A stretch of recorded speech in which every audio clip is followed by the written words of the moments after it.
અમદાવાદ શહેર કેટલું સુરક્ષિત? 28 વર્ષીય દીપક પરમાર ગિરનાર ફરવા માટે જાય છે. ગિરનારથી જુનાગઢથી પરત ફરે છે અમદાવાદ. 30 જૂને સવારે 5 કલાકે ગીતા મંદિર સ્ટેશન પર ઉતરે છે. તેના મિત્રને ફોન કરીને જાણ કરે છે કે તે અમદાવાદ પહોંચી ગયા છે.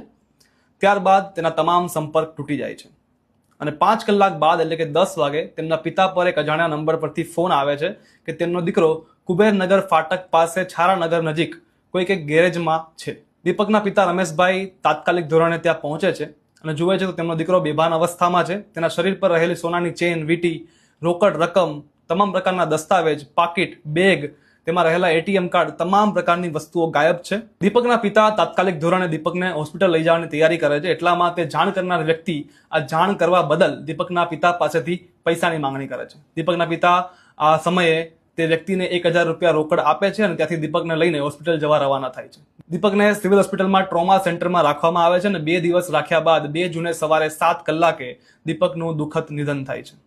ડોક્ટરનું કહેવું છે કે દીપકને કોઈક બેભાન થવાનો દ્રવ્ય સૂંઘાડીને બેહોશ કરી દેવામાં આવ્યો હશે. આ સિવાય પરિવારના પણ આક્ષેપો છે કે દીપકને રિક્ષામાં બેસાડીને બેભાન કરીને લૂંટ કરાઈ, ત્યારબાદ હત્યા કરવામાં આવી છે. વીંટી, દોરો, નવા બૂટ, બેગ બધું ટોટલી બધું એટીએમ કાર્ડ, પાન કાર્ડ આ બધું જ કાઢી લીધું છે એ લોકોએ. અને 2 દિવસથી ફોન આવે છે એનું ભાઈ પર્સ અમારી જોડે છે તો તમે પહેલા દિવસે કોઈ 200 રૂપિયા આપો અને આજે પાછું કોઈ કંઈ સમજીને આલવું પડશે અને તમે લેવા કેમ નથી આવતા. એટલે અમને એક જાતનું એવું શંકા છે કે આની અંદર આખી ગેંગ જ સંડોવાયેલી છે.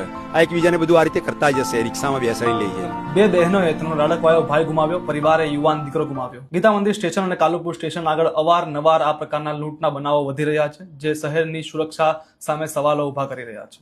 સરદારનગર પોલીસ સ્ટેશનમાં હાલ આ મામલે ગુનો નોંધવામાં આવ્યો છે અને આશા રાખીએ જલ્દીથી જલ્દી આ મામલે તપાસ થાય અને દોષિતોને કડકમાં કડક સજા થાય. Ground report, Ahmedabad media, powered by સે solar, making solar energy easy for you.